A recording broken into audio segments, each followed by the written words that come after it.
बिंदु स्राव जल रंध्र के द्वारा होता है और यह जो जल रंध्र अर्थात जो छिद्र उपस्थित होगा वह छिद्र अधिचर्म के पास उपस्थित होता है। बाहरी परत कौन सी होती है? अधिचर्म। ठीक है, और अधिचर्म के बीच में कहीं पर एक छिद्र होगा। यह एक जैसे साधारण सा छिद्र है, एक छिद्र तो ऐसा हुआ जिसमें द्वार कोशिकाएं उपस्थित होंगी। यह एपिडर्मिस पर लगा हुआ है, अधिचर्म पर। ठीक है, तो ये जो द्वार कोशिकाएं जहां उपस्थित है ये तो हो गया रंध्र। और यदि कोई विशिष्ट प्रकार की द्वार कोशिकाएं उपस्थित नहीं है, सीधे ही छिद्र खुला हुआ है, तो वह क्या कहलाएगा? जल रंध्र। जल रंध्र के नीचे जो कोशिकाएं होती हैं ये पतली भित्ति युक्त मृदुत्कीय कोशिकाएं होती है। कैसी कोशिकाएं होती हैं? पतली भित्ति युक्त मृदोत्कीय कोशिकाएं। तो ये कोशिकाएं जिस ऊतक का निर्माण करती हैं उस ऊतक को बोलते हैं हम एपीथेम। ये कल हम बात कर चुके। तो एपीथेम की कोशिकाओं की भित्ति चूंकि पतली होती है, लचीली होती है, अतः इनसे जल आसानी से बाहर की ओर आ सकता है। यह जल आसानी से बाहर की ओर आएगा और यहाँ पर जल रंध्रों के आसपास बूंद के रूप में इकट्ठा हो जाएगा। बिंदु स्राव की घटना कब अधिक होती है? जब जल अवशोषण ज्यादा हो तथा वाष्पोत्सर्जन कम हो। ऐसा रात्रि के समय अधिक होता है। तो सुबह के वक्त आप देखेंगे कि घासों पर छोटी छोटी बूंदें पाई जाती हैं बिंदु स्राव की। बेटा एक लिख लो ये बात कि बिंदु स्राव जो शब्द है यह दिया बर्गर स्टीन ने।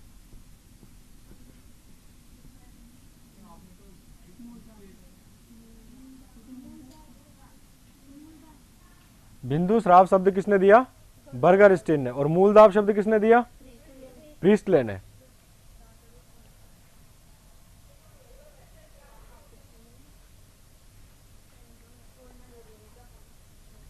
अब जो बिंदु स्राव है इसमें जो जल निकलता है इसके बारे में हम थोड़ा देख लें। यह जल कभी शुद्ध नहीं होता।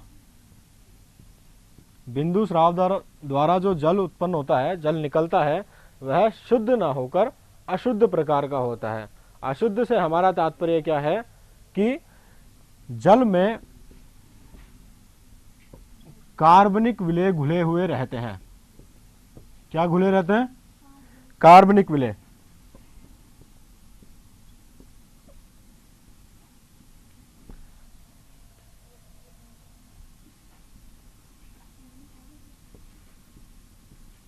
तो यदि एग्जाम में आपके ये सवाल आए कि बिंदु स्राव द्वारा स्रावित जल होता है, नीचे 4 ऑप्शन आ गए। शुद्ध प्रकार का, कार्बनिक विलेय घुलित, इनमें से कोई नहीं, अथवा दोनों प्रकार का। तो क्या लिखेंगे आप? कार्बनिक विलेय घुलित प्रकार का। तो हमेशा ये याद रख लो कि अगर आता है क्वेश्चन तो बिंदु स्राव में जो बिंदु के रूप में जल निकलता है बूंदों के रूप में, वह कार्बनिक विलेयों द्वारा घुलित होता है। ठीक है, नेक्स्ट देखते हैं। अब हम अभी बात करते हैं रंध्र के बारे में। फिर से बात करने वाला था मैं। देखिए हमने बिंदु स्राव से पहले रंध्रों के बारे में बात की थी। तो यहां पर जो रंध्र की कोशिकाएं हमने कल बात की थी, द्वार कोशिकाएं उपस्थित है और सहायक कोशिकाएं उपस्थित है। ये द्वार कोशिका की संरचना है। यह तो डायग्राम की तरह है और यह जो मूल संरचना है जो दिखाई देती है वह है। यहाँ पर हरे रंग के आप देख रहे हैं क्लोरोप्लास्ट उपस्थित है। इसके बारे में हम कल बात कर चुके। अब बात यह है कि ये जो रंध्रों की गति है, खुलना और बंद होना, यह किन कारकों पर निर्भर करती है, आज हम इसके बारे में थोड़ा देखेंगे। जैसा कि कल हमने बात की थी कि यदि प्रकाश संश्लेषण होगा अर्थात भोजन का निर्माण होगा तो यहां पर विलेय की सांद्रता बढ़ जाएगी। विलेय कौन है? स्टार्च या कार्बोहाइड्रेट। सांद्रता बढ़ेगी तो यह सहायक कोशिकाओं से जल ग्रहण करेगी। जल ग्रहण करेगी तो फूलेगी, फूलने की वजह से रंध्र खुल जाएगा। ठीक है, और जब इसमें से जो जल है यह बाहर निकलने लगेगा तब यह शलत अवस्था में आ जाएंगे। जल बाहर निकले या ना निकले, बात यह है कि इसमें जो प्रकाश संश्लेषण द्वारा भोजन का निर्माण हो रहा है वह अभी चल रहा है या नहीं चल रहा है। दिन के समय चल रहा है प्रकाश संश्लेषण हो रहा है, तो फिर क्या होगा, विलेय की जो सांद्रता है बढ़ती जाएगी, जल अंदर जाएगा। अब शाम के समय की बात करें, रात के समय क्या होगा, विलेय की सांद्रता कम हो गई, जो विलेय इसने बनाया था, स्टार्च जो बनाया था वह तो उपयोग में आ गया, तो अब कम हो गई इसकी सांद्रता, तो जल अंदर आएगा नहीं आएगा अंदर, तो फिर यह फिर से शलत हो जाएगी, क्योंकि कोशिका भित्ति पतली होती है, लचीली होती है, तो फिर से ये अपने मूल आकार में आ जाएगी। यही बात हुई थी। इसके अलावा भी बेटा कई सारे फैक्टर्स जो होते हैं, कारक, वो रंध्रों के खुलने तथा बंद होने की क्रियाविधि पर अपना नियंत्रण रखते हैं। वो कौन कौन से कारक हैं हम जरा देख लेते हैं।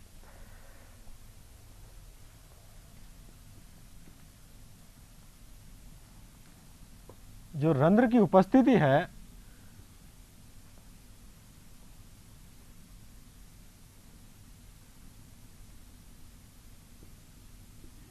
किसी पादप में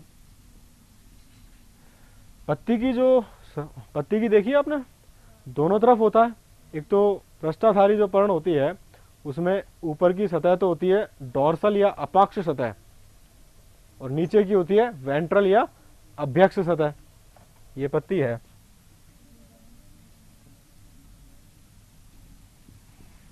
ये ऊपर की सतह, मान लीजिए ये ऊपर की सतह हो गई और ये नीचे की सतह हो गई। ठीक है, जैसे ये अपनी हथेली है, तो हथेली पर ये ऊपर की सतह तो होगी डॉर्सल या अपाक्ष सतह, और नीचे की सतह हो गई कैसी, वेंट्रल या अभ्यक्ष सतह। तो पत्ती की संरचना भी कुछ इस तरीके की होती है पृष्ठाधारी पर्ण की, और जो एक बीज पत्री पत्तियां होती हैं उनकी कैसी होती है, समानांतर। उनकी पत्ती कैसी होती है, इस तरीके की होती है। घास की पत्ती इस तरीके की होती है, गेहूं की, जौ की।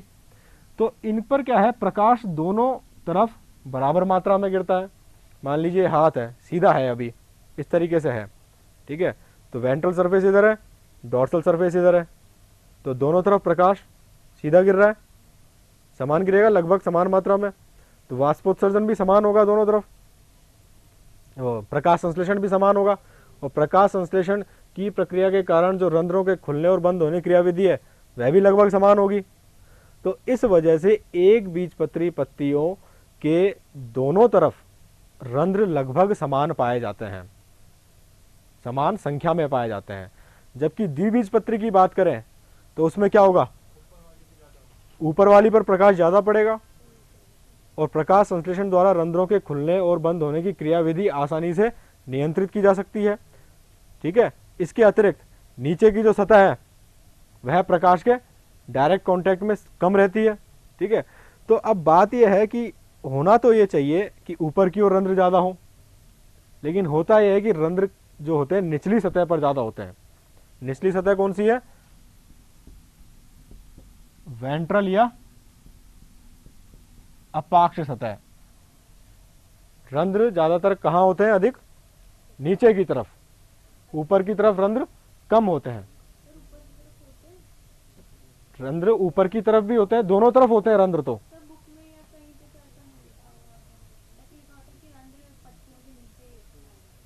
पत्तियों के नीचे पाए जाते हैं। हाँ बोलिए, इसके अभी बताते हैं। जैसा कि आपने पूछा कि जो पत्तियों के निचली सतह पर रंध्र पाए जाते हैं, रंध्र पत्ती की दोनों तरफ पर पाए जाते हैं। ठीक है, बात यह है कि जो ऊपर की तरफ और नीचे की तरफ दोनों की तरफ रंध्र पाए जाएंगे, परंतु जिनकी संख्या है वह समान नहीं होगी। निचली सतह पर रंध्र ज्यादा होंगे, यही मैंने आपको पहले बताया। इसकी वजह क्या है, यहां पर जो प्रकाश जो आएगा सीधा आएगा। ठीक है, तो रंध्र से वाष्पोत्सर्जन अधिक होगा। क्यों, क्योंकि प्रकाश के साथ साथ ऊष्मा भी आती है, ऊष्मा या ऊर्जा, किसके रूप में, हीट के रूप में, तापक्रम के रूप में। ठीक है, तो द्वार कोशिकाएं जो हैं ये इससे डायरेक्टली परोक्ष रूप से प्रभावित हो सकती हैं। ठीक है, इस वजह से निचली सतह पर रंध्र अधिक पाए जाते हैं। तो अनुकूलन हो गया ये, जैसे पारिस्थितिकी अनुकूलन पढ़ते हैं हम, इसी तरीके से यह एक वाष्पोत्सर्जनी अनुकूलन हो गया, रंध्रों का निचली सतह पर ज्यादा पाया जाना। दूसरा वाष्पोत्सर्जनी अनुकूलन का उदाहरण मैं बताऊं आपको, अभी बात करते हैं। दूसरे वाष्पोत्सर्जनी अनुकूलन का उदाहरण जैसे कि मरुद्भिद पादप होते हैं, कैक्टस होते हैं, उनमें रंध्र बहुत कम पाए जाते हैं। इसके अतिरिक्त कम पाए जाने के साथ साथ जो रंध्र होते हैं वह धसे हुए रहते हैं। धसे हुए कैसे? ये ऊपर की ओर निकला हुआ है,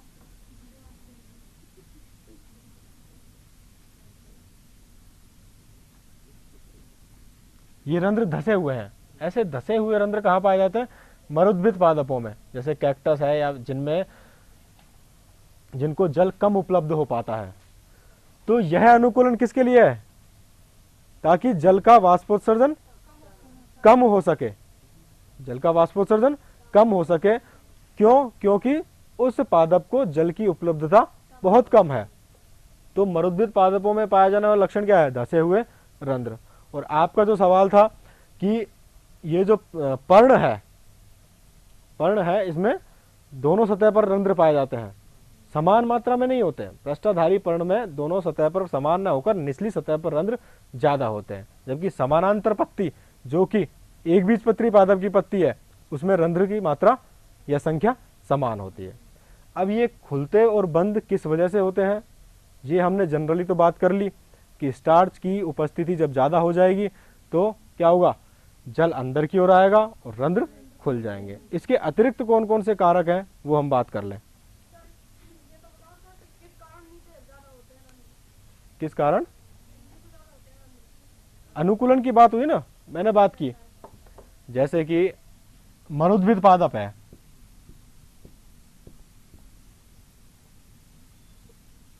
इसमें जल की उपलब्धता कम है, जल की उपलब्धता कम है। मान लीजिए मरुद्भिद पादप पहले लैंड प्लांट था, मतलब भूमि पर पाया जा रहा है, मतलब जहां पर जल की उपलब्धता प्रचुर मात्रा में थी। ठीक है, अब धीरे धीरे जल कम हो गया तो आने वाली पीढ़ियों में ये जल है यहाँ पर, फिर दलदल हुआ, दलदल के बाद फिर स्थलीय आ गया, स्थलीय फिर यहाँ चट्टान पर उगने लग गए ये।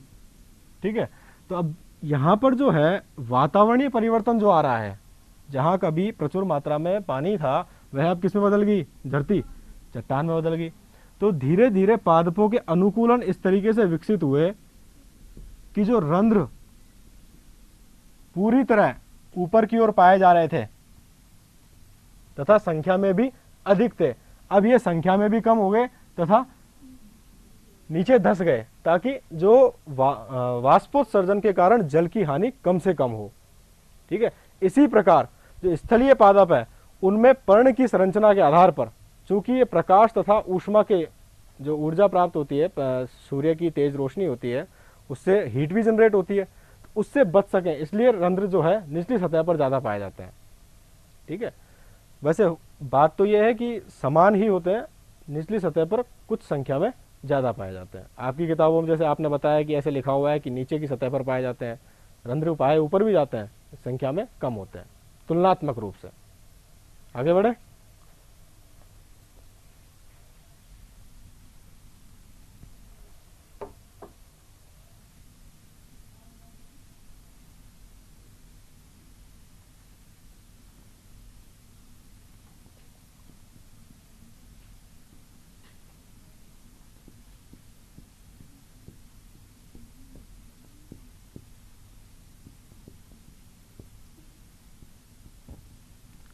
देखिए, जो रंध्र की संरचना है, यह संरचना द्वार कोशिकाओं और सहायक कोशिकाओं से मिलकर बनी होती है।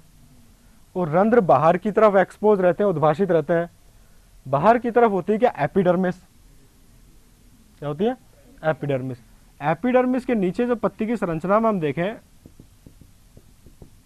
तो खंभ ऊतक पाया जाता है। कौन सा ऊतक पाया जाता है? खंभ ऊतक। और उसके नीचे होता है स्पंजी ऊतक।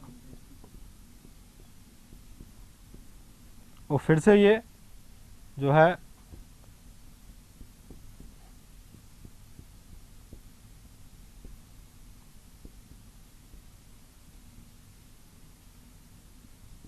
निचली एपिडर्मिस आ जाती है।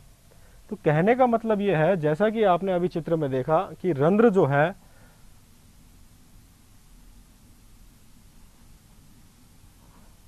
वह चारों ओर से सहायक कोशिकाओं से घिरे रहते हैं। अब यदि सहायक कोशिकाओं में किसी भी प्रकार का परिवर्तन होगा सांद्रता में या अन्य किसी प्रकार का, तो वो डायरेक्टली इफेक्ट करेगा द्वार कोशिकाओं को। ठीक है, अब देखिए हमने बात की थी किसकी, स्टार्च की। स्टार्च कब बनेगा, प्रकाश संश्लेषण होगा। प्रकाश संश्लेषण की क्रिया में क्या क्या उपयोग होता है, CO2 तथा जल, उससे बनता है स्टार्च अथवा भोजन। कल मैंने यह भी बात की थी कि गैसों का विनिमय किस छिद्र के द्वारा होता है, रंध्र के द्वारा। किसके द्वारा होगा, रंध्र के द्वारा।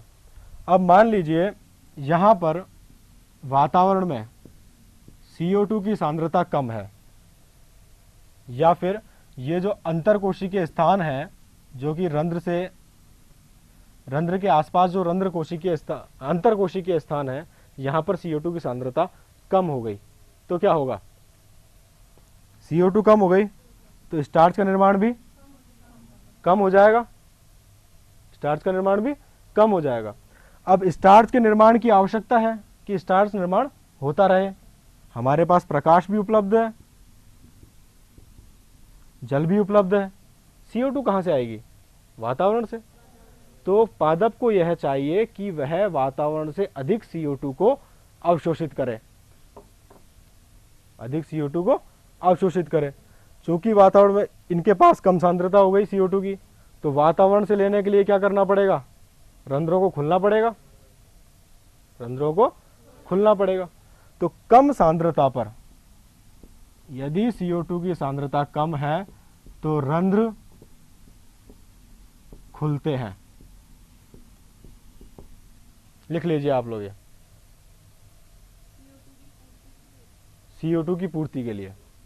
नंबर 2 देखते हैं हम।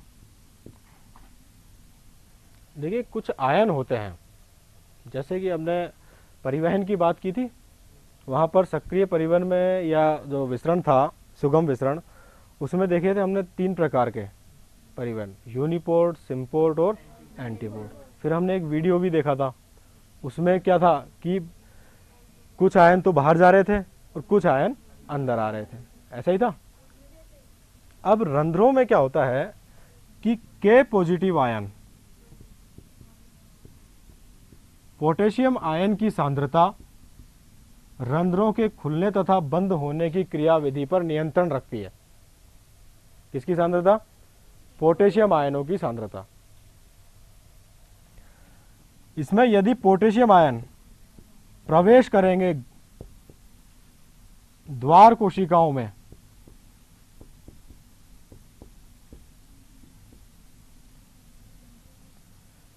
यदि प्रभावित करते हैं, ठीक है, K पॉजिटिव प्रवेश करता है किसमें, द्वार कोशिका में। हाँ अभी बात करते हैं।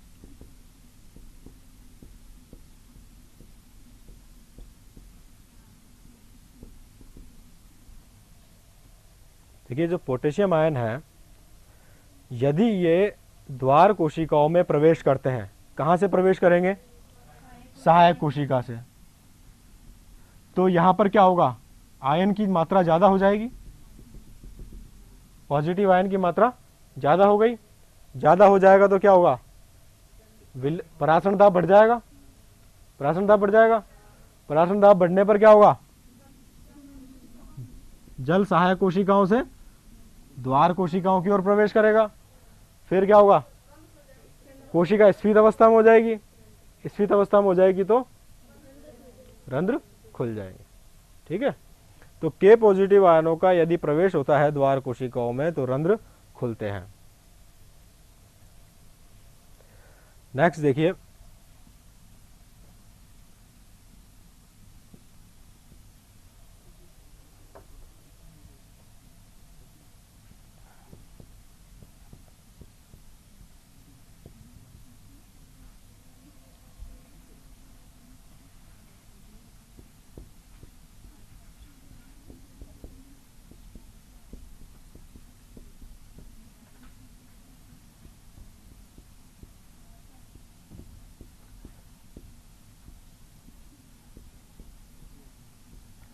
हार्मोन भी रंध्र के खुलने तथा बंद करने की क्रियाविधि पर नियंत्रण रखते हैं। कौन कौन से हार्मोन? देखिए यहां पर क्या है, साइटोकाइनिन जो हार्मोन है वह रंध्र को, इसकी यदि अधिक मात्रा हुई, किसकी? साइटोकाइनिन की, तो रंध्र खुलेंगे। जबकि एब्सिसिक अम्ल इसके विपरीत कार्य करता है। एब्सिसिक अम्ल क्या करेगा? यदि इसकी उच्च सांद्रता हुई तो रंध्र बंद हो जाएंगे। पहले बात करते हैं साइटोकाइनिन की। साइटोकाइनिन, साइटोकाइनिन की मात्रा उच्च हुई तो रंध्र खुल जाएंगे।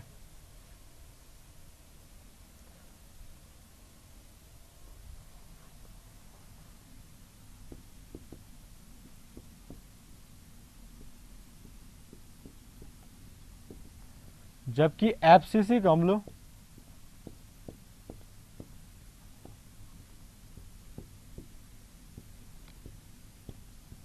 की सांद्रता उच्च होगी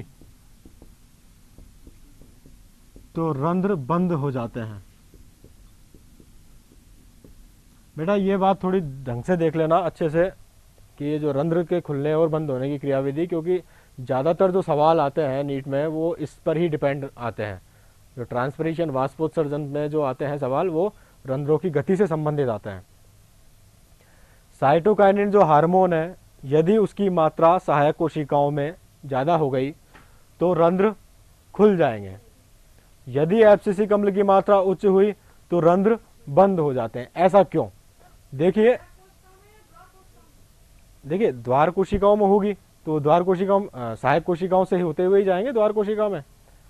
हार्मोन जहां निर्मित होंगे वहां से क्या होगा, सारी कोशिकाएं एक दूसरे से, अभी बनाया था ना डायग्राम, एक दूसरे से इंटररिलेटेड है सारी कोशिकाएं। ये देखिए यहां पर ज्यादा है तो यह सहायक कोशिका में भी ज्यादा होगा और फिर द्वार कोशिका में भी ज्यादा होगा। हम बात कर रहे थे कि साइटोकाइनिन की उच्च मात्रा रंध्र को खोलती है, जबकि एब्सिसिक अम्ल की उच्च मात्रा पर रंध्र बंद हो जाते हैं। होता क्या है, जैसे आपने हार्मोन में पढ़ा होगा कि एब्सिसिक अम्ल जो है ABA हार्मोन, यह एक ऐसा हार्मोन है जो कि स्ट्रेस हार्मोन कहलाता है। क्या कहलाता है? Stress hormone. स्ट्रेस हार्मोन अर्थात जब इसकी सांद्रता तब अधिक होती है जबकि वातावरणीय परिस्थितियां अनुकूल नहीं रहें। जब वातावरण परिस्थितियां अनुकूल नहीं रहें, वातावरणीय परिस्थितियों के अनुकूल ना होने के कारण क्या क्या हो सकते हैं कि एक तो कार्बन डाइऑक्साइड जो है उसकी सांद्रता कम हो गई, स्ट्रेस आएगा, कार्बन डाइऑक्साइड की मात्रा कम हो गई तो फिर क्या होगा, प्रकाश संश्लेषण कम होगा। प्रकाश संश्लेषण कम होगा तो स्टार्च कम बनेगा, स्टार्च कम बनेगा तो भोजन की आपूर्ति कम होगी, तो फिर श्वसन में ऊर्जा उत्पन्न नहीं हो पाएगी, तो स्ट्रेस आ गया। ठीक है, तो स्ट्रेस को रिलीज करने के लिए एब्सिसिक अम्ल का स्रावण होगा। एब्सिसिक अम्ल का स्रावण होगा, ठीक है, तो रंध्र खुल जाएंगे। तो एब्सिसिक अम्ल का जो बंद हो जाएगा, है ना, साइटोकाइनिन का स्रावण होगा तो वो खुल जाएंगे। और एब्सिसिक अम्ल क्या करेगा, अब यहां पर मान लीजिए अत्यधिक रूप से ट्रांसपिरेशन हो रहा है, वाष्पोत्सर्जन हो रहा है, ठीक है, और अब अवशोषण की दर धीमी हो गई। जल अवशोषण की दर जड़ों द्वारा क्या हो गई, धीमी हो गई, और वाष्पोत्सर्जन लगातार हो रहा है, यानी कि अब जल की आपूर्ति कम हो रही है और निकास ज्यादा हो रहा है, तो जल के निकास को कम करना है कि नहीं करना है। तो ये स्ट्रेस जैसी जो सिचुएशन आती है, तनाव आता है, उस स्थिति में एब्सिसिक अम्ल का स्रावण बढ़ जाता है। वो क्या करेगा, रंध्र को बंद कर देगा।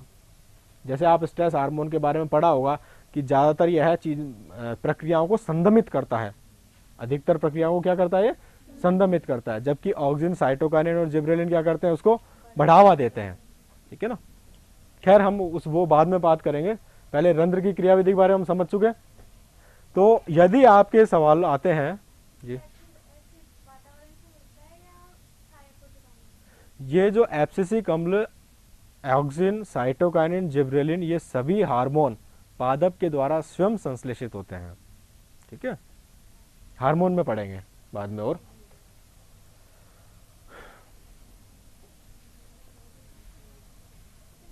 अच्छा, अब ये जो रंध्र के खुलने और बंद होने की जो प्रक्रिया है, यह कल हमने बात की कि दिन में सबसे ज्यादा होगी। दिन में रंध्र हमेशा खुलते हैं, लेकिन बेटा कुछ पादप ऐसे होते हैं जो मांसल पादप होते हैं, उनके रंध्र रात्रि में खुलते हैं और दिन में बंद रहते हैं। कैसे बात करते हैं? यदि आपसे कहे कोई रंध्र के खुलने और बंद होने की क्रियाविधि के बारे में बात करते हैं हम, या हम पढ़े हैं उस बारे में, तो एक बात दिमाग में ये लेके बैठनी है कि CAM पादप, जो कि वास्तव में मांसल पादप होते हैं, क्या होते हैं? मांसल पादप। इनके रंध्र रात्रि में खुलते हैं।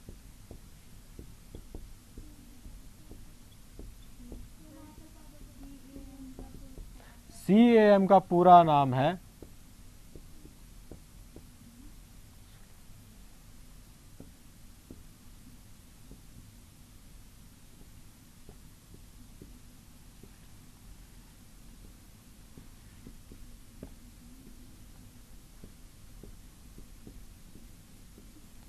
क्रैसुलियन अम्ल उपापचयी पादप।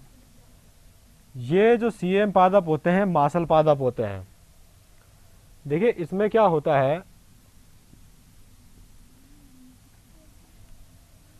मांसल पादप, इनमें जो जल होता है वह अत्यधिक सांद्र होता है। इन पादपों की जो संरचनाएं होती है, उन संरचनाओं में जल अत्यधिक सांद्र होता है। किसकी वजह से? विलेयों की अधिक सांद्रता के कारण। अधिक विलेय के कणु इसमें घुले रहते हैं, जिसके कारण ये सांद्र होगा। ठीक है। अब रंध्र जो है यहां पर रात्रि में खुलते हैं, तो रात्रि में क्या होगा? CO2 अंदर आएगी और उस CO2 को ये क्या करेंगे? स्थिरीकरण करेंगे। CO2 का ये स्थिरीकरण करेंगे। कहां से ली? रात्रि में। ठीक है।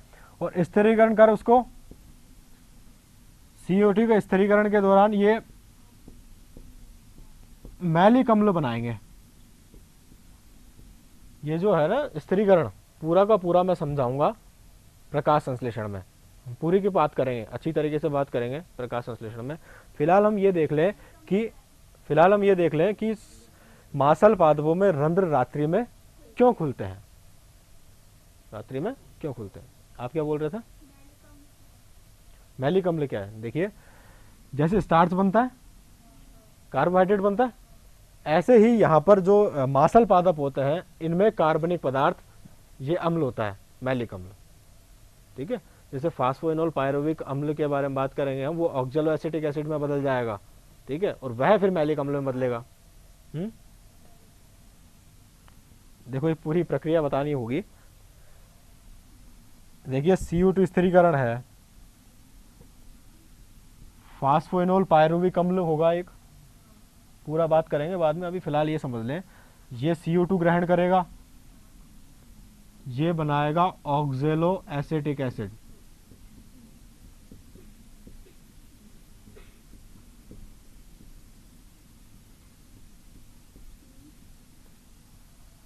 कन्वर्ट हो जाएगा। फिर यह ऑक्जेलो एसिटिक एसिड मैलिक अम्ल में रूपांतरित हो जाता है। मैलिक अम्ल में रूपांतरित होने के दौरान H पॉजिटिव आयन निकलते हैं। क्या निकलते हैं? H positive ion. मैंने आपसे बात की थी कि जो K पॉजिटिव आयन है, यदि ये रंध्र में द्वार कोशिका में प्रवेश करेंगे तो क्या होगा?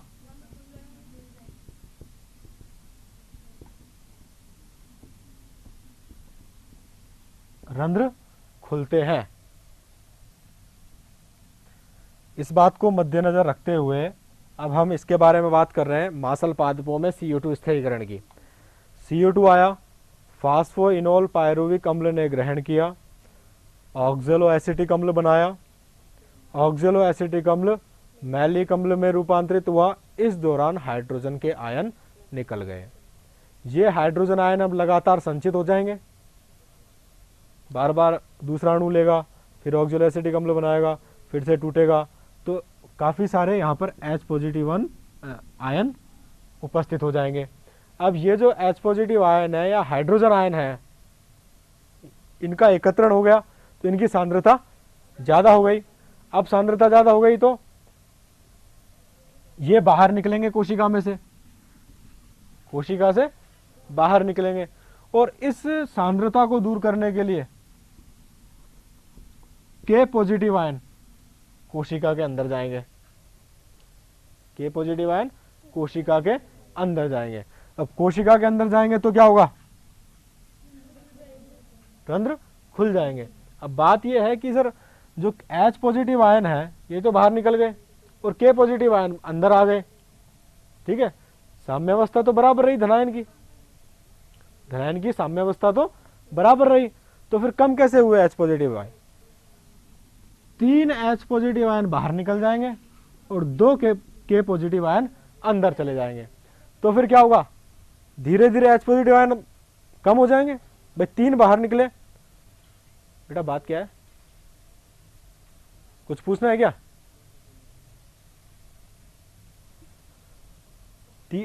3 बाहर निकले और 2 अंदर गए, तो नेट क्या हो रहा है, H+ बाहर निकल रहा है, धनायन की मात्रा धीरे धीरे कम होती जा रही है, ठीक है। तो इस अवस्था को संतुलित करने के लिए, हाइड्रोजन आयनों को बाहर निकालने के लिए K+ आयनों के अंदर प्रवेश की आवश्यकता होती है, जिसके फलस्वरूप K+ आयन अंदर जाते हैं और रंध्र खुल जाते हैं। इतनी बात समझ आई? तो रात्रि में रंध्र क्यों खुलते हैं मांसल पादपों में? क्योंकि CO2 का स्थिरीकरण वहां पर रात में होता है, ठीक है, रात में। अब ये रात में ही क्यों करते हैं, दिन में क्यों नहीं करते स्थिरीकरण?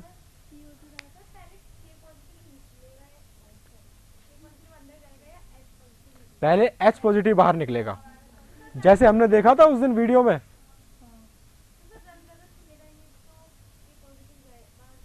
नहीं, रंध्र की बात नहीं हो रही है अभी, ये कोशिका के अंदर की बात हो रही है।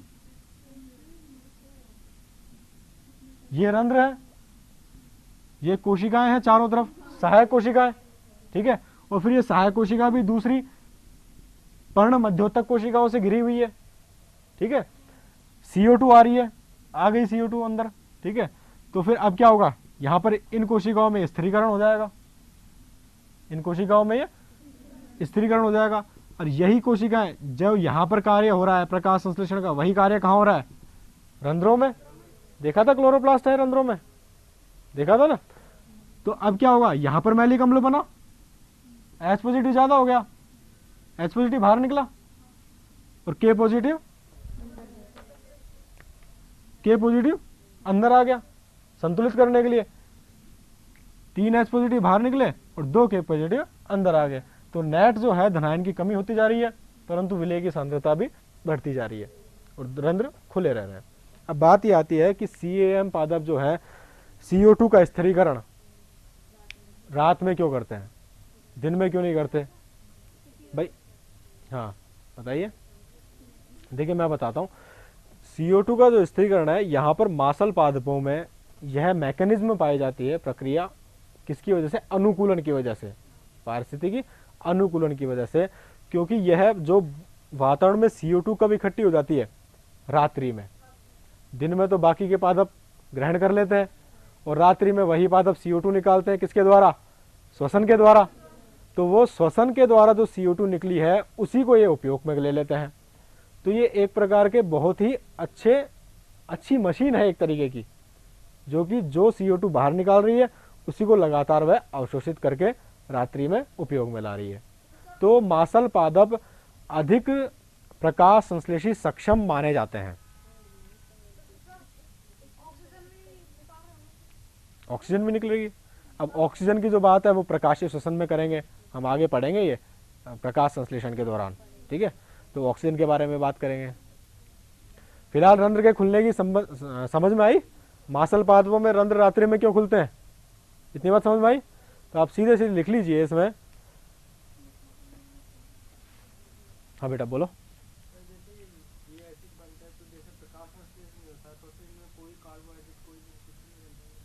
इसमें जो कार्बनिक पदार्थ है, देखिए कार्बोहाइड्रेट जो है कार्बनिक पदार्थ है। हम जनरली ये बात करते हैं सामान्यतः प्रकाश संश्लेषण के द्वारा कार्बनिक पदार्थ का निर्माण होता है। कार्बनिक पदार्थ स्टार्च के रूप में हो या ऑक्जेलो एसिटिक अम्ल के रूप में हो या मैलिक अम्ल के रूप में हो, ठीक है। कुछ पादपों में अम्ल के रूप में होता है, उन पादपों को हमने CAM पादप कहा, क्रैसुलेन अम्ल उपापचय। ऐसे पादप जो अम्ल कार्बनिक अम्लीय पदार्थों का उपापचय करते हैं CAM पादप, और जो सीधे ही कार्बोहाइड्रेट का निर्माण करते हैं, स्टार्च का निर्माण करते हैं, वो C3 पादप हो जाएंगे। C3 और C4 बात करेंगे हम, है ना, ठीक है। तो इसमें लिख लीजिए आप, मांसल पादपों में रंध्र रात्रि में खुलते हैं क्योंकि H पॉजिटिव आयनों का बहिर्वाह होने लगता है। H पॉजिटिव आयनों का बहिर्वाह होने लगता है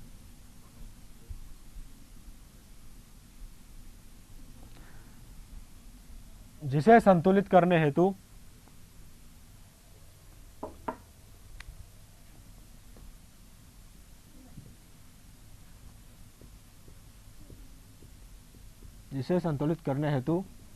K पॉजिटिव आयन द्वार कोशिकाओं में प्रवेश करते हैं। K पॉजिटिव आयन द्वार कोशिकाओं में प्रवेश करते हैं। बेटा ये तो हुई हमारी रंध्रों के बारे में बात। अब हम बात करेंगे परिवहन की। आज तक की जो कक्षाएं हुई उसमें हम यह भली भांति सीख चुके हैं कि जल मृदा विलयन से मूल रोम में कैसे आएगा और मूल रोम से मूल के जाइलम तक कैसे जाएगा। मूल के जाइलम तक पहुंचा दिया, और इस संचलन के दौरान, जल के इस संचलन के दौरान कौन कौन से सिद्धांत या दाब कार्य करते हैं उनके बारे में बात की, और उन दाबों के फलस्वरूप कौन कौन सी क्रियाएं होती हैं, जैसे कि बिंदु स्राव किसके कारण होती है, मूल दाब के कारण। वो कौन कौन सी क्रियाएं होती है वो सब हम पढ़ चुके हैं। रंध्र जो है वो किस प्रकार खुलते हैं, किस प्रकार बंद होते हैं। खुलेंगे तो जल वाष्प के रूप में निकलेगा, बंद रहेंगे तो जल वाष्प के रूप में नहीं निकलेगा या कम निकलेगा। ये बात हुई थी। अब हम ये भी जानते हैं, ये भी बात कर चुके हैं कि जो रंध्र यदि खुले रहेंगे, वाष्प के रूप में जल का उत्सर्जन होता रहेगा, तो मूल द्वारा जल का अवशोषण लगातार होता रहेगा। यदि वाष्पोत्सर्जन की दर धीमी हो जाती है तो मूल द्वारा जल अवशोषण की दर भी धीमी हो जाती है। अब इस पर कौन सा सिद्धांत कार्य करता है इसके बारे में हम आज बात करेंगे। यह जो हमारे फाइनल जो सिद्धांत जो पिछली कक्षाओं पर आधारित था वह सिद्धांत है वाष्पोत्सर्जन कर्षण सिद्धांत।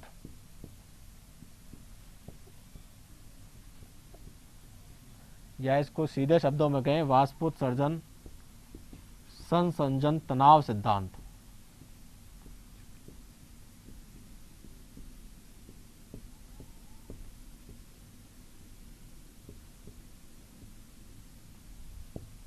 यह डिक्सन व जॉली के द्वारा दिया गया था।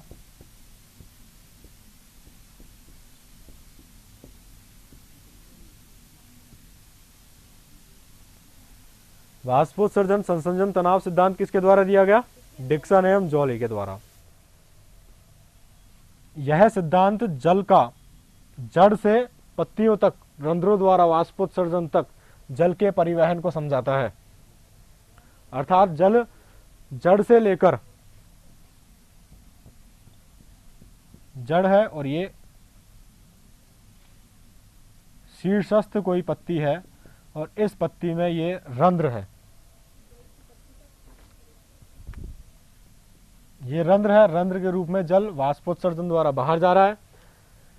हम लोग पहले की कक्षा में मृदा विलयन से मूल रोम से होते हुए जाइलम तक जल के गमन को पढ़ चुके हैं, एपोप्लास्टिक तथा सिम्प्लास्टिक मार्गों द्वारा। अब बात हमें करनी है कि ये जाइलम तक पहुंचने के पश्चात, अब ये सीधा खड़ा हुआ है पादप, तो ऊपर की ओर जल का गमन जो पत्ती है उसके पर्णवृंत तक और पर्णवृंत से अंदर रंध्र द्वारा, रंध्र तक, और रंध्र से फिर जल वाष्प के रूप में बाहर निकल जाएगा। किसके द्वारा होगा? हम लोग अच्छी तरीके से जानते हैं कि यह जल का परिवहन होता है जाइलम के द्वारा। जाइलम तक जल पहुंच चुका है एपोप्लास्टिक तथा सिम्प्लास्टिक मार्गों द्वारा। अब आगे ये कैसे बढ़े? जैसे कि हम पानी को यदि छत पर पहुंचाना हो घरों में, तो क्या करेंगे? मोटर लगाएंगे। मोटर सक्शन या चूषण क्षमता होनी चाहिए मोटर में। जितनी ज़्यादा चूषण क्षमता होगी वह उतना ही दाब लगाएगी और पानी ऊपर की ओर बढ़ता चला जाएगा। यही सिद्धांत है, ठीक है। तो यदि अभी हम मान लीजिए यहाँ पर कोई छिद्र है, यहाँ पर कोई छिद्र है और लगातार उस छिद्र से पानी हम बाहर निकालते रहें, तो क्या एक प्रकार का तनाव बनेगा, एक दाब बनेगा, जिसकी वजह से जल लगातार ऊपर की ओर निकल जाएगा। कभी कभी हम जो पानी है या कोई द्रव है तो उसमें एक छोटी नली लेते हैं, पतली व्यास की, कम व्यास की, और उसको मुंह से थोड़ा सा पानी खींचते हैं, उसके बाद उसको एक दो बार करते हैं, फिर वो लगातार पानी का खिंचाव बन जाता है और पानी लगातार है जो नीचे आने लग जाता है। पर ऐसा ऊपर से नीचे की ओर होता है, क्योंकि वह जो दाब हमने लगाया, चूषण क्षमता का उपयोग जो हमने किया, वह दाब बहुत कम होता है, जिसकी वजह से पानी ऊपर से नीचे की ओर तनाव के रूप में आता रहता है। एक बार शुरू हो गया तो वो लगातार आता रहेगा। तो जल के जो अणु हैं, वो ये जो जल का जो तनाव बना रहता है, जल एक प्रवाह के रूप में लगातार ऊपर या नीचे की ओर चला जाए, यह क्यों होता है? क्योंकि जल के जो अणु होते हैं उनमें एक प्रकार का गुण पाया जाता है जिसे हम कहते हैं संसंजन बल। संसंजन बल, संसंजन क्या होता है? जब समान प्रकार के अणु होते हैं एक ही माध्यम में,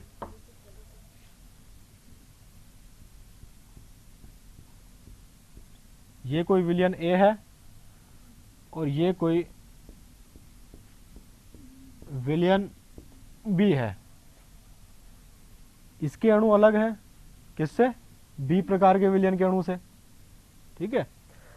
तो यहां पर जो विलयन हम देख रहे हैं, इसके अणु आपस में एक बल द्वारा आकर्षित रहते हैं। इसके द्वारा, एक बल के द्वारा आकर्षित रहते हैं। इस बल को हम कहते हैं संसंजन बल। यदि दो समान अणु एक दूसरे की तरफ आकर्षित हो तो उस प्रक्रिया को क्या कहेंगे हम? संसंजन। मान लीजिए ये दोनों विलयनों को मैं एक साथ मिला दूं यहां पर, और यहां पर ये नीले वाले अणु भी आ जाएं, फिर भी ये लगातार दोनों साथ साथ प्रवाह कर रहे हैं। यह विलयन साथ साथ प्रवाह कर रहा है, तो इसका मतलब क्या हुआ कि दो भिन्न प्रकार के जो अणु हैं, काले रंग के और नीले रंग के, दो भिन्न प्रकार के अणुओं के मध्य कोई आकर्षण बल कार्य कर रहा है। तो वह जो बल होगा वह कहलाएगा आसंजन बल।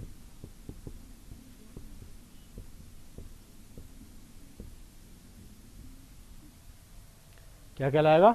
आसंजन बल। दो समान प्रकार के अणु,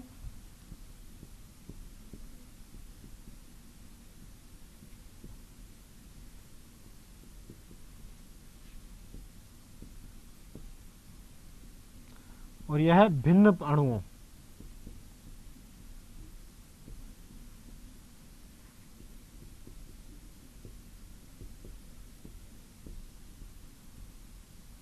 दो बातें आ गई।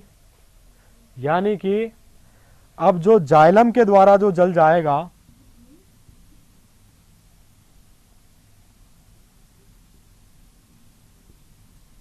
ये जाइलम है, ये जल है। जल एक दूसरे के द्वारा किस प्रकार जुड़ा हुआ है? संसंजन बल के द्वारा। किसके द्वारा? संसंजन बल के द्वारा सारे अणु आपस में जकड़े हुए हैं और वे एक साथ ही गमन करते हैं। और जाइलम के द्वारा यह जल जा रहा है, यानी कि उसके चारों ओर वातावरण किसका है? जाइलम का। तो जाइलम के जो अणु है वो किसके बने हैं? जाइलम जो है कोशिका भित्ति का बना हुआ है, उसमें सेल्यूलोज, पैक्टिन इत्यादि पदार्थों का जमाव है। तो वो जल से भिन्न अणु हो गए, परंतु वे एक दूसरे के मध्य आकर्षण का कार्य करते हैं। वो कौन से बल के द्वारा? आसंजन बल के द्वारा। तो कहने का मतलब ये है कि संसंजन और आसंजन बलों के फलस्वरूप जल जाइलम के द्वारा गमन कर सकता है। जल किसके द्वारा गमन कर सकता है? जाइलम के द्वारा गमन कर सकता है। परंतु अब सबसे आवश्यक बात क्या है? दाब। वह दाब कहां से उत्पन्न होगा? वह दाब उत्पन्न होगा वाष्पोत्सर्जन कर्षण के द्वारा। किसके द्वारा? वाष्पोत्सर्जन कर्षण के द्वारा। जब कर्षण का यहां पर तात्पर्य है खिंचाव। वाष्पोत्सर्जन के कारण जो खिंचाव उत्पन्न होता है उसके द्वारा तथा आसंजन व संसंजन बलों का उपयोग करते हुए यदि जल जड़ के जाइलम से पत्ती के पर्ण मध्यों तक से होता हुआ रंध्रों से होता हुआ वाष्प के रूप में बाहर निकल जाए तो वह सिद्धांत किस नाम से जाना जाता है? वाष्पोत्सर्जन संसंजन तनाव सिद्धांत किसने दिया? डिक्सन व जॉली ने। अब ये तीनों बल किस प्रकार कार्य करते हैं स्लाइड में देखते हैं। देखिए ये पादप है, ये पादप की आंतरिक संरचना, पॉज कर दीजिएगा। ये पादप की आंतरिक संरचना, ये जड़ है, जड़ में मूल रोम है, ये मूल रोम दिखाई दे रहा है, चारों तरफ मृदा विलयन है, ठीक है। अब यहां पर जो मूल रोम है ये अधिचर्म हो गई, वल्कुट हो गया, अंतस्त्वचा, परिरम, और यहां पर ये तने का जाइलम। यहां तक जल चला गया था सिम्प्लास्टिक और एपोप्लास्टिक मार्गों द्वारा। बात हमें क्या करनी है? यहां से होता हुआ ये तना है, तने में पर्णव्रंत, पत्ती जो लग रही है, जो पीटियोल होता है, पर्णव्रंत होता है ये, और पर्ण की संरचना। पर्ण की संरचना ऊपर अधिचर्म, खंभु तक, स्पंजी मृदु तक, वही अधिचर्म और वही रंध्र, ठीक है। निचली अधिचर्म पर ज्यादा होते हैं, इस वजह से क्या नीचे वाला दिखाया। अब बात यह है कि जो जब जल इसमें से प्रवेश कर चुका पराशण दाब के द्वारा और जाइलम में आके इकट्ठा होता जा रहा है तो मूल दाब के फलस्वरूप यहां पर जल की उपलब्धता बढ़ गई जाइलम में। अब जल जो है संसंजन बल है समान अणुओं के मध्य, और जाइलम से आसंजन बल के द्वारा यह जा सकता है। परंतु खिंचाव कैसे हो? तो यहां पर जो है रंध्र के द्वारा वाष्प के रूप में जल निकलता जाएगा। अब जब जल वाष्प के रूप में निकल रहा है तो क्या होगा? यहां पर रंध्र में जल की मात्रा कम हो गई, जल की मात्रा कम हो गई, जल विभव जो है अधिक ऋणात्मक हो गया। क्या हो गया? और जो मृदुतक की कोशिकाएं हैं अंदर की ओर, ये मृदुतक की कोशिकाओं में जल विभव कम ऋणात्मक है। जल कहां गमन करेगा? कम ऋणात्मकता से अधिक ऋणात्मकता की ओर। अधिक ऋणात्मकता रंध्र कोशिकाओं में है तो जल अंतर कोशिकीय अवकाशों में उपस्थित कोशिकाएं जो है यहां से जल ग्रहण करेगा, जल आएगा। अब इसके पास जल की कमी हो गई। अंतर कोशिकीय अवकाश जो है जहां स्पंजी मृदुतक है, इन कोशिकाओं में जल की कमी हो गई तो जल विभव क्या हो गया? अधिक ऋणात्मक। तो अब इसमें कौन सी टेंडेंसी आएगी कि ये जल को ग्रहण करे आसपास की कोशिकाओं से। आसपास की कोशिकाएं कौन सी है? पर्णव्रंत की कोशिकाएं। पर्णव्रंत की कोशिकाओं में से जल कहां जाएगा? इस स्पंजी मृदुतक में। तो स्पंजी मृदुतक की जो है जल विभव ऋणात्मकता वो कम हो गई और पर्णव्रंत की फिर अधिक हो गई। तो ये कहां से लेगा? पहले वाली से कोशिका से, उससे पहले वाली से, उससे पहले वाली से। ऐसे ही एक जो जल विभव में जो अंतर आएगा इसके फलस्वरूप कोशिकाएं एक दूसरे से जल को ग्रहण करती रहेंगी और अंत में यह जाइलम से ग्रहण करने लगेंगी। कोशिकाएं किससे ग्रहण करने लगेंगी? जाइलम से। तो फिर ये खिंचाव उत्पन्न हो जाएगा और वह खिंचाव कहलाता है डिक्सन व जॉली द्वारा दिया गया वाष्पोत्सर्जन कर्षण या वाष्पोत्सर्जन तनाव। यानी कि जल का यह तनाव किस वजह से हुआ?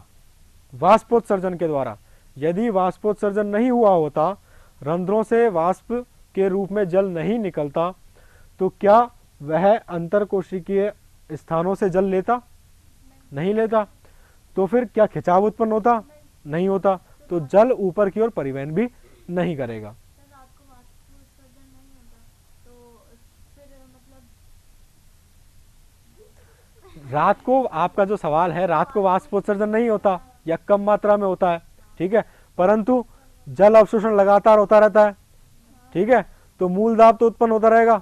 वाष्पोत्सर्जन कम हो रहा है तो जल की मात्रा ज्यादा हो गई। यदि पादप छोटा है जैसे कि घास है तो मूल दाब के कारण, कम दाब के कारण बिंदु स्राव के रूप में जल निकल जाएगा, ठीक है, परंतु ये ऊंचे पादप हैं तो मूल दाब जो है वो कम होता है, इस वजह से जल ऊपर की ओर नहीं चढ़ पाता, ठीक है। तो उस आपके सवाल का जवाब किसमें है? बिंदु स्राव में। इसमें चलें आगे, प्ले प्लीज। अब देखिए यहां पर ये जल आ रहा है, ये जल बढ़ता जा रहा है, यहां पर बढ़ गया, तो यहां पर ये जाइलम में बढ़ता जा रहा है। तो अब चूंकि ये जल की उपलब्धता लगातार आ रही है तो देखो ऊपर की ओर जल जाएगा। कैसे जाएगा? लेकिन अब ये जो है यहां पर वाटर एंट्री हो गई, पहले हम बात कर चुके, जल जा रहा है, ये आ गया एपोप्लास्टिक या सिम्प्लास्टिक मार्ग से, यहां तक आ गया, जाइलम तक गया, ये जाइलम में आ गया। जाइलम की जो, जाइलम किससे जुड़ी हुई है? पर्णवृंत की शिराओं से, ये पर्णवृंत की शिराओं से जल यहां आ गया।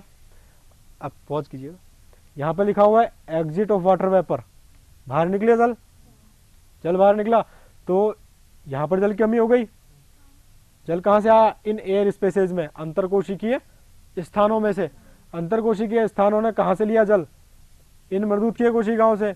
ये मृदुकीय कोशिका किसकी है? पर्ण की, परंतु ये पर्ण किससे जुड़ी है? पर्णवृंत द्वारा। तो कहां से लेंगी जल को? पर्णवृंत से। तो ये जो खिंचाव लगातार चलता रहेगा, इसकी वजह से लगातार पानी ऊपर से, नीचे से ऊपर की ओर आता रहेगा, और इसी खिंचाव के कारण जो दाब है उसकी वजह से मूल द्वारा भी जल अवशोषण की गति तेज हो जाती है, जल अवशोषण की गति तेज हो जाती है और लगातार जल वाष्पोत्सर्जित होता रहता है। Play please. तो ये देखिए इस प्रकार ये जल जो है बाहर निकलता रहेगा, निकलता रहेगा, ठीक है। अब ये जो हमने बात की, इसमें दो प्रकार के सवाल उत्पन्न होते हैं, दो प्रकार के सवाल उत्पन्न होते हैं। नंबर एक तो जो इन्होंने बोला कि रात्रि के समय जब वाष्पोत्सर्जन की दर धीमी हो जाती है, वाष्पोत्सर्जन की दर धीमी हो जाती है तो जल ऊपर की ओर कैसे जाएगा? वाष्पोत्सर्जन की दर धीमी होने पर भी जाइलम में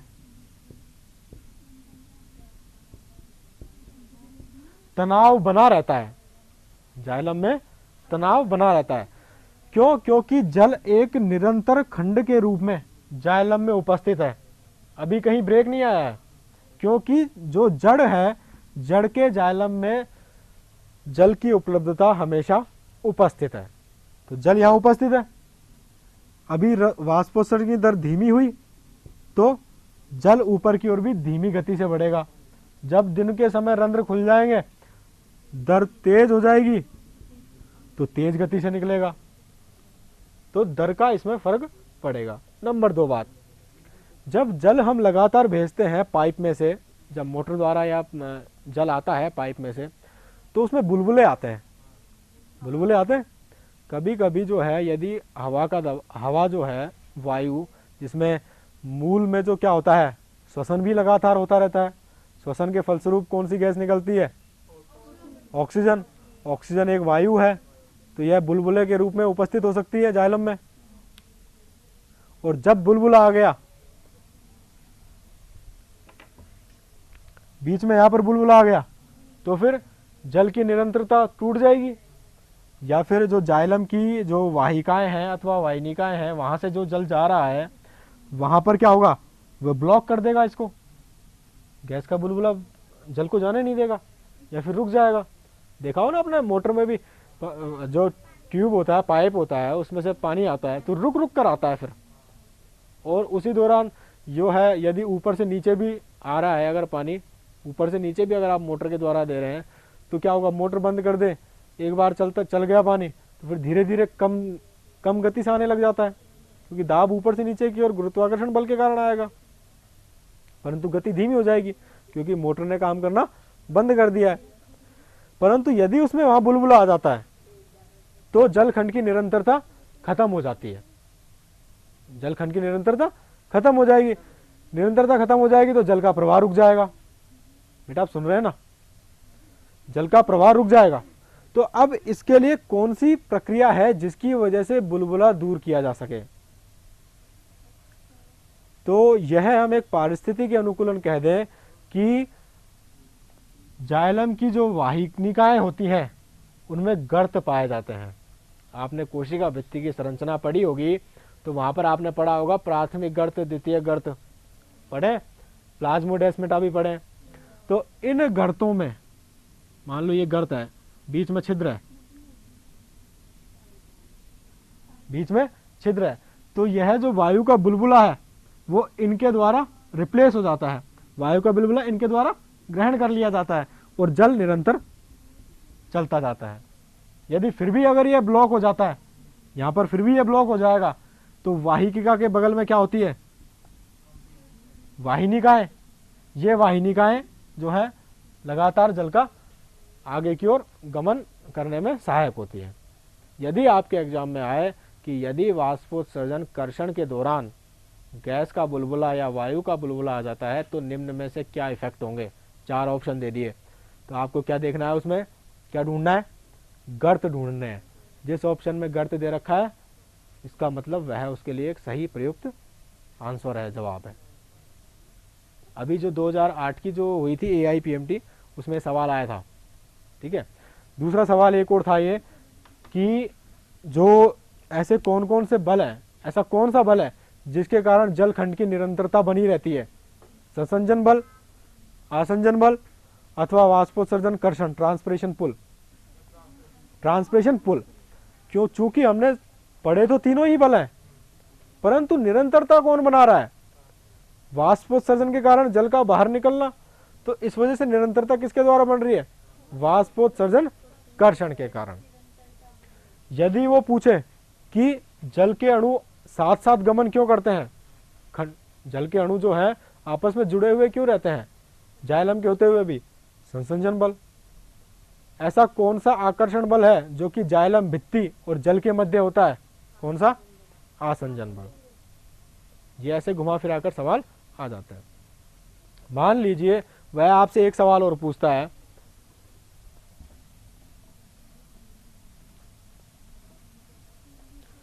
मान लीजिए एक सवाल और पूछता है कि रंध्र जो है, रंध्र में वाटर पोटेंशियल या जल विभव है -10 बार। रंध्र में -10 बार है, रंध्र की द्वार कोशिका में, एक्चुअली किसमें? द्वार कोशिका में जल विभव कितना है? -10 बार। और पर्णवृंत की किसी कोशिका में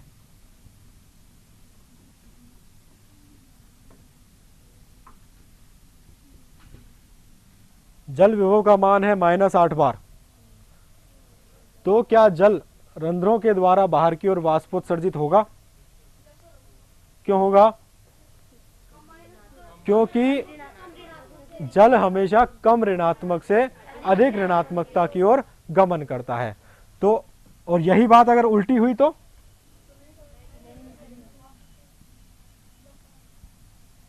पर्णवृंत में -10 बार और द्वार कोशिका में -8 बार, तो जल का वाष्पोत्सर्जित होगा? नहीं होगा, क्योंकि जल का गमन ही नहीं होगा पर्णवृंत से रंध्र की ओर, क्योंकि जल विभव तो किधर ज्यादा ऋणात्मक है? पर्णवृंत की ओर। बल्कि जल कहाँ जाएगा?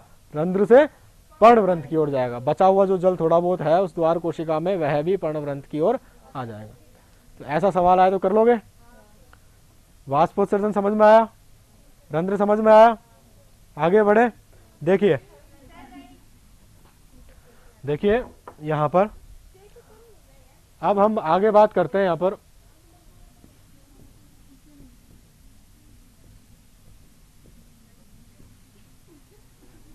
कार्बनिक पदार्थों का स्थानांतरण।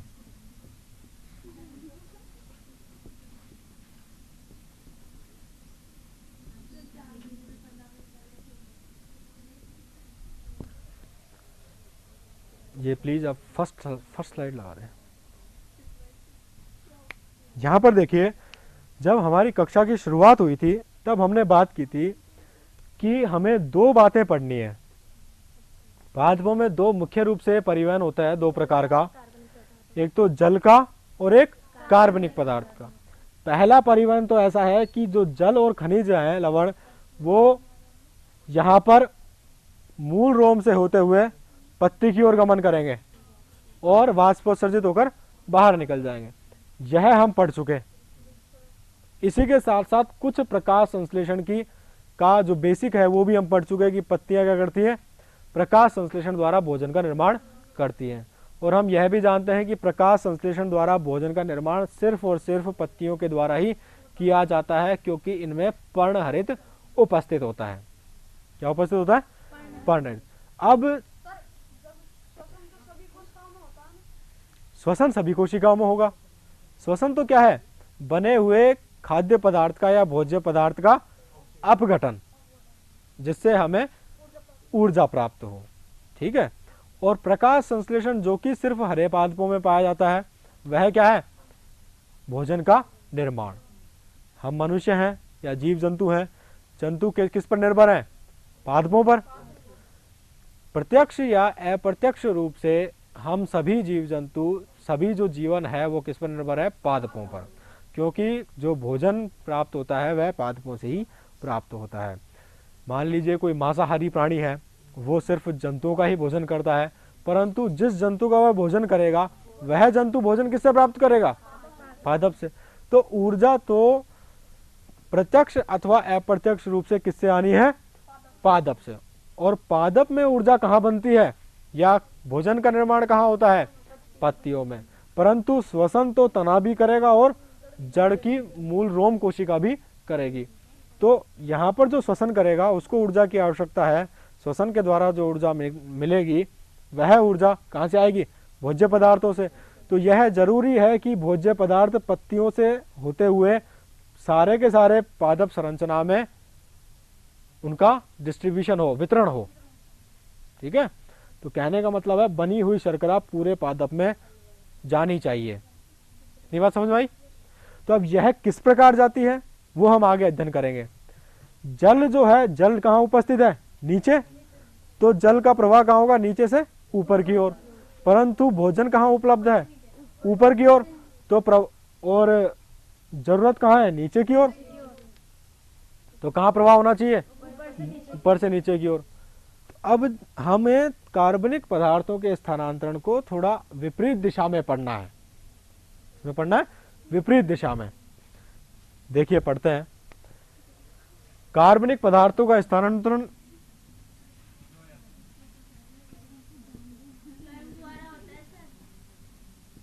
पत्तियां और नीचे क्या है? जड़। भोजन कहाँ है? पत्तियों में। जाएगा कहाँ? जड़ की ओर। बेटा यहाँ पर हम दो शब्दों का प्रयोग करेंगे, एक तो स्रोत तथा दूसरा सिंक। ऐसी संरचना जहां से भोजन उपलब्ध हो पाता है वह कहलाएगा स्रोत। और जहां पर जाएगा, जहां पर उस भोजन पदार्थ की आवश्यकता है वह कहलाएगा, क्या कहलाएगा? सिंक। तो जड़ के साथ साथ यहां पर सिंक क्या हुआ? तना। बहुत ही छोटा टॉपिक है, अभी कर लेते हैं इसे अभी, क्योंकि अभी ये चल रहा है ना, फिर बाद में ये हो नहीं पाएगा। बहुत ही छोटा टॉपिक है। पत्तियों से, स्रोत से कार्बनिक पदार्थ कहाँ जाएंगे? सिंक की ओर। और कार्बनिक पदार्थ में क्या होगा? वो हम अब तक उसे किस नाम से पुकारते आ रहे हैं? विलेय के रूप में। ठीक है बेटा। इस स्थानांतरण से संबंधित एक परिकल्पना दी थी मुंच ने। एक वैज्ञानिक थे, उनका नाम था मुंच। मुंच ने एक परिकल्पना दी, दबाव प्रवाह परिकल्पना।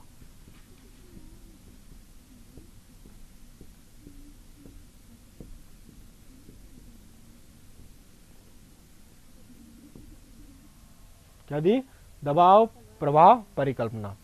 यह मैं आपको बता दूं, इसको बताने से पहले एक बात मैं आपको बता दूं कि जहां जल का प्रवाह जाइलम के द्वारा हो रहा था वहीं कार्बनिक पदार्थों का प्रवाह अब फ्लोएम के द्वारा होगा। किसके द्वारा?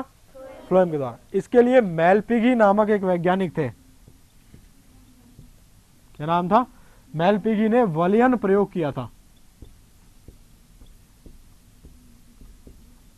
इस प्रयोग के दौरान उन्होंने क्या किया?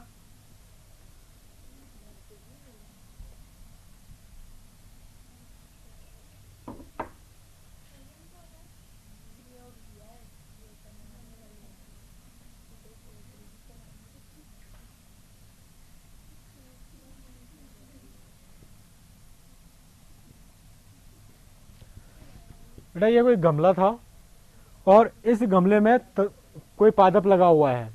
पादप की ये जो तना है, मान लीजिए क्या है? तना। तने के बीच में से कहीं से तने में जड़, थोड़ी जड़ जो है, जहां पर जड़ शुरुआत होगी उससे थोड़ा ऊपर, उससे जस्ट थोड़ा ऊपर, जैसे ये है तो ये जड़ है, तो यहां पर इन्होंने क्या किया? तने पर चारों ओर से जो है इसको छील दिया, चारों ओर से छील दिया, और सिर्फ बीच का जो भाग था, बीच के भाग में क्या होता है? जाइलम, सिर्फ उसको उन्होंने रहने दिया। यह साबित करने के लिए कि कार्बनिक पदार्थों का स्थानांतरण जाइलम के द्वारा होता है, क्योंकि पहले यही माना जा रहा था कि जैसे जल का स्थानांतरण होता है जाइलम के द्वारा, उसी प्रकार कार्बनिक पदार्थों का स्थानांतरण भी होता होगा जाइलम के द्वारा। परंतु इन्होंने प्रयोग किया तो इन्होंने ये इसको छील दिया, सिर्फ जाइलम जाइलम रह गया। तो कुछ समय पश्चात इन्होंने देखा कि यहां पर आकर तने का ये जो भाग है, इस वलयन से थोड़ा ऊपर, यह फूल जाता है। क्या जाता है? फूल जाता है। ये ऊपर का भाग जो है फूल जाता है। अब इसके आधार पर मेलपिगी ने क्या निष्कर्ष निकाला कि चूंकि उन्होंने जाइलम को यहां पर उपस्थित था, परंतु कार्बनिक पदार्थ कहां आ रहे हैं? ऊपर से नीचे की ओर, और जल जा रहा है नीचे से ऊपर। तो जल जाने की जो घटना है उस पर कोई फर्क नहीं पड़ा, जबकि जो कार्बनिक पदार्थ पत्ती से नीचे की ओर आ रहा है, ऊपर से नीचे की ओर, जैसे कि अभी हमने स्लाइड में देखा था, ऊपर से नीचे की ओर आ रहा है, तो यहां पर क्या होगा? अब इसे जाने के लिए कोई रास्ता नहीं मिला। जाइलम कार्बनिक पदार्थ का स्थानांतरण नहीं कर पाता है, अतः इसे जाने के लिए रास्ता नहीं मिला, तो यहां पर आकर यह विलय इकट्ठा हो गया। इकट्ठा होने की वजह से सांद्रता बढ़ी और जल भी यहां पर आ गया, तो जिस वजह से यह जो सिरा है फूल गया। ठीक है, तो इस आधार पर उन्होंने यह निष्कर्ष निकाला कि जाइलम द्वारा कार्बनिक पदार्थों का स्थानांतरण ना होकर फ्लोएम द्वारा होता है। किसके द्वारा होता है? तो हम मेलपिगी के वलयन प्रयोग द्वारा इस निष्कर्ष तक पहुंच गए कि जाइलम की कार्बनिक पदार्थों का स्थानांतरण फ्लोएम के द्वारा ही होता है। नेक्स्ट देखिए, अब यह फ्लोएम के द्वारा किस प्रकार होता है? जैसे हमने जाइलम के द्वारा देखा, जाइलम के द्वारा जल का परिवहन हो रहा है, परंतु उसके लिए कौन से दाब रिस्पॉन्सिबल है, उत्तरदायी है? कौन से दाब उत्तरदायी है? विसरण दाब, जल विभव, परासरण दाब, इन सब के बारे में हमने पढ़ा। जल विभव जो है उसकी वजह से फाइनली हमने ये देखा कि जल विभव की वजह से जाइलम में जल ऊपर की ओर जाता रहता है। अब फ्लोएम में कार्बनिक पदार्थ नीचे की ओर कैसे आएगा? उसके लिए भी किसी दाब की आवश्यकता पड़ेगी, किसी न किसी दाब की आवश्यकता पड़ेगी। दाब की एक हम बात कर सकते हैं कि गुरुत्वाकर्षण दाब तो है ही। यदि किसी चीज को मैं ऊपर फ्री छोड़ दूं तो नीचे आके गिर जाएगी। किस वजह से? गुरुत्वाकर्षण की वजह से। और कार्बनिक पदार्थ को कहाँ आना है? ऊपर से नीचे ही तो आना है, तो गुरुत्वाकर्षण के कारण आ सकता है। परंतु बेटा बात यह है कि जो स्थानांतरण हो रहा है ऊपर से नीचे की ओर, यह एक मुक्त अवस्था में नहीं हो रहा है। यह किसके अंदर हो रहा है? एक बंद तंत्र के अंदर हो रहा है। पादपों के अंदर पूरा तंत्र बंद है, पत्ती के अंदर जो कोशिकाएं हैं उनमें स्टार्च का निर्माण हो रहा है, तो वहां पर गुरुत्वाकर्षण बल प्रभावी नहीं रहेगा।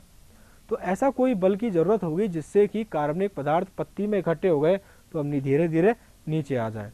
तो इसके लिए मुंच ने एक परिकल्पना दी, दबाव प्रभाव परिकल्पना। इसमें उन्होंने एक प्रयोग किया। वो प्रयोग क्या था? एक बड़ा बीकर ले लिया, इसमें 2 बल्ब रख दिए और आपस में उनको एक नली द्वारा जोड़ दिया।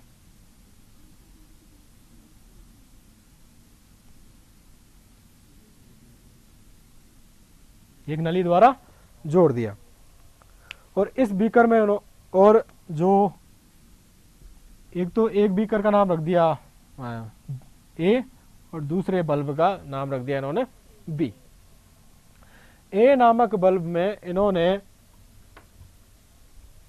विलेय डाल दिया, विलेय या स्टार्च डाल दिया, कार्बोहाइड्रेट डाल दिया।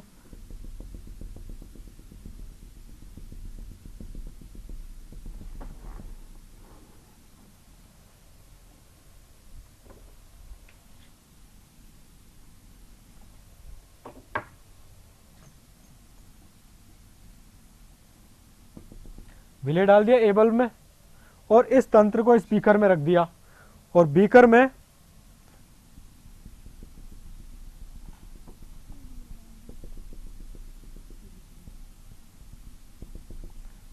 इन्होंने जल भर दिया पूरे बीकर में। ठीक है, अब क्या होगा, कुछ समय पश्चात इन्होंने देखा, अब बताइए, आप बताइए क्या होगा। बी बल्ब खाली है अभी तक और ये जो बल्ब हैं इनकी भित्ति अर्धपारगम्य झिल्ली है। ये किस झिल्ली द्वारा बने हुए हैं इनकी?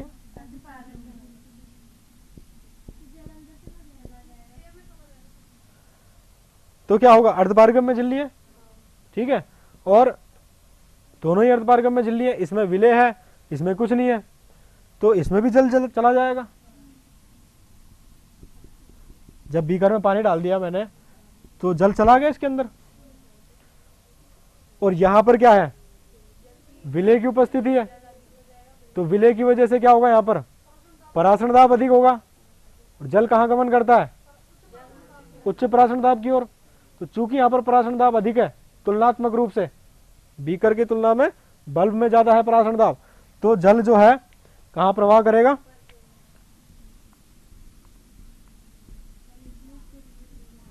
इस बल्ब में प्रवाह करेगा। तो अब क्या हो गया, जल भी अंदर आ गया और इसमें भी जा रहा है, बी बल्ब में भी जा रहा है। अब जब अर्धपारगम्य झिल्ली द्वारा जल निरंतर प्रवेश कर रहा है, क्यों निरंतर प्रवेश करेगा, क्योंकि इसमें परासरण दाब अधिक है। परासरण दाब अधिक है तो निरंतर प्रवेश करता जाएगा। अब क्या होगा, इसके आयतन में वृद्धि हो जाएगी, आयतन वृद्धि होगी, ये पानी आता जा रहा है तो आयतन में वृद्धि हो जाएगी। आयतन में वृद्धि होगी तो जल और विलयन जो भी है, विलेय और जल सहित जो विलयन है वो इस नली में ऊपर की ओर चढ़ने लगेगा। किसके साथ साथ, जल के साथ साथ। ये पूरा विलयन अब यहां पर चढ़ने लगा तो अत्यधिक दबाव पड़ता गया तो जल विलयन ऊपर आता जा रहा है और धीरे धीरे इस बल्ब के द्वारा किसमें आ गया, बी में। तो इस विलयन के साथ क्या आ गए, साथ में विलेय के अणु भी आ गए, साथ में विलेय के अणु भी आ गए। तो धीरे धीरे यहां पर भी विलेय की सांद्रता अधिक होती जा रही है। अब यदि किसी के दिमाग में ये सवाल आ रहा हो कि विलेय इसमें से बाहर निकलकर और सीधा ही यहां पर क्यों नहीं आ गया, तो इसका मतलब उसने कक्षाएं ध्यान से नहीं पढ़ी। क्यों नहीं आया, बताओ, कौन बताएगा कि सीधा ही इसमें क्यों नहीं आया, ये नली के द्वारा क्यों आया? बिल्कुल अच्छी बात। अर्धपारगम्य झिल्ली पहले ही बात कर चुके हैं हम, बल्ब किसके बने हुए हैं, अर्धपारगम्य झिल्ली के द्वारा। तो अर्धपारगम्य झिल्ली के कारण विलायक के अणु तो गमन कर सकते हैं परंतु विलेय के अणु गमन नहीं कर सकते आर पार। तो विलेय कहां जाएगा, नली के द्वारा ही ऊपर से अंदर की ओर आ जाएगा। तो कहने का मतलब क्या है, जहां पर विलेय की सांद्रता ज्यादा होगी वहां से वह अपनी कम सांद्रता की ओर जाएगा। वही पहले वाले दिन की बात जब हमने विसरण की बात की थी, उसमें क्या था, विलेय के पदार्थ जो है या फिर जो पदार्थ है वह अपनी उच्च सांद्रता से निम्न सांद्रता की ओर जाएगा। तो विलेय कहां पर ज्यादा है, ए में, है ना, और किसमें ज्यादा है, पत्ती में, पत्ती में ज्यादा है। तो यहां पर परासरण दाब लगातार बढ़ता रहेगा तो जो जिन कोशिकाओं में प्रकाश संश्लेषण हो रहा है वो निरंतर जल ग्रहण करेंगे तो एक विलयन बन जाएगा, विलेय प्लस विलायक का। विलयन क्या करेगा, दाब डालेगा, वो दाब किधर प्रवाहित होगा, नीचे की ओर, नीचे की ओर प्रवाहित होगा। तो नीचे की ओर यह विलयन निरंतर आता जाएगा। और इस विलयन का उपयोग, कौन से विलयन का, कार्बनिक विलयन, इसका उपयोग लगातार किस में कर लिया जाएगा, श्वसन में। और श्वसन के द्वारा ऊर्जा ग्रहण की जाएगी और जड़ तथा तने भी सुचारू रूप से पत्तियों की तरह कार्य करते रहेंगे। इनकी उपापचय क्रियाएं भी लगातार होती रहेंगी। तो ये जो मुंच ने परिकल्पना दी, इसने ये कहा कि विलय के कारण परासरण दाब बढ़ता है और इस दबाव के कारण, किस दबाव के कारण, विलायक के दबाव के कारण। दबाव किसका पड़ रहा है यहाँ पर, पहले तो विलेय पदार्थ की वजह से दाब था जिसकी वजह से विलायक आने लग गया। अब यह विलायक दाब लगा रहा है जिससे इसके आयतन में वृद्धि हो। आयतन वृद्धि हो नहीं पाएगी, ऊपर की जगह जगह खाली है, तो नली में से विलयन प्रवेश करता जाएगा। प्रवेश करेगा तो जहां पर कम है विलेय की सांद्रता वहां पर जाएगा। तो कार्बनिक पदार्थ विलेय की उच्च सांद्रता जो कहां पर है, स्रोत पर, पत्ती पर, से विलेय की निम्न सांद्रता सिंक, तने व पत्ती की ओर विलेय पदार्थों का गमन होने लगता है। किस परिकल्पना के अनुसार, दबाव प्रवाह परिकल्पना के अनुसार, जिसे किसने दिया, मुंच ने। ठीक है बेटा, ये आपका पूरा ट्रांसपोर्टेशन इन प्लांट्स हो गया। अभी कोई सवाल, अब इसको घर पे जाके पढ़ना और फिर इसके जो सवाल जो मैंने बात करे उन सवालों को दिमाग में रखते हुए पढ़ना। ठीक है।